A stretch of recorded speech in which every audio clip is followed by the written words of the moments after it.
Waqt konferenza tal-aħbarijiet il-Prim Ministru mexxej Laburista Robert Abela ħabbar il-pjan ta' Gvern Laburista ġdid ta' trasport u l-infrastruttura sabiex ikompli jibni mal-ħidma li diġà wettaq u għadu jwettaq dan il-Gvern.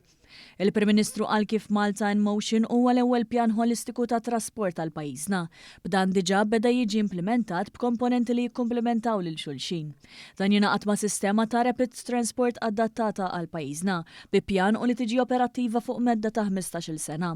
Għal kif Transport Malta bdiet ukoll taħdem fuq app diġitali li taqqat il-mezzi kollha ta' trasport pubbliku u traġitti permezz ta' sistemi diversi inkluż tal-linja, Y-plates, ferries, sistemi ta' micromobility paċ-ċiklizmu u eventwalment ir-rapid transport system.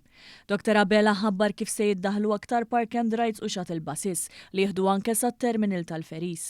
Dan jingħaqad mal-Mobility Wallet li se tkun pjattaforma diġitali li taqqat flimkien is-servizzi kollha ta' trasport pubbliku u b'sistema ta' mobility credits. Din se tkun wallet, pjattaforma diġitali illi se jiġu introdotti ġo fiha sistema ta' credits.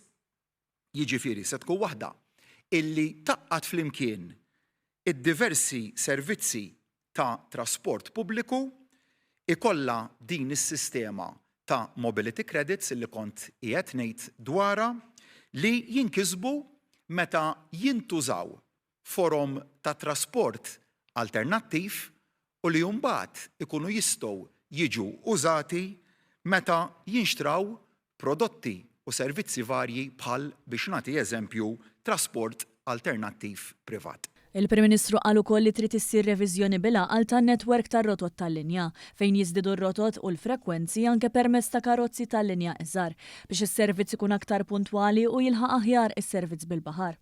Għal kif trid tkompli tiġi elettrifikata l-flotta ta' trasport pubbliku sakemm din tinqeleb kollha, bħalma huwa mistenni li jsir fawdex sa din is-sena. Dan fil-waqt li n-netwerk ta' fast ferries se jkompli espandi fejn diġà bdew ix-xogħlijiet sabiex dan is-servizz jiskatta minn Whiteline fil-waqt li jiġu estiżi l-ħinijiet.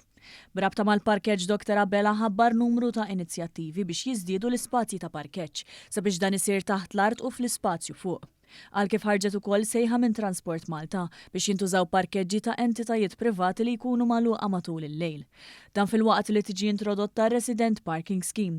Dan il-modelli huma assoċjati bl-ebda mod ma' sistemi ta' parkeġġ bi ħlas. Fi proġetti ta' spazji ħodor u miftuħa li minnhom rridu illi il-familji tagħna igawdu il-ħin ta' kwalità li qegħdin nenfasizzaw fuqu, dan il-prinċipju naddattawh biex taħt dawn il-proġetti jiġifieri fis-sottoswol ikun hemm il-parkeġġi. Ħarġet ukoll sejħa minn Transport Malta biex jintużaw parkeġġi ta' entitajiet privati li s-soltu ikunu magħluqa fil-ħinijiet tal-lejl.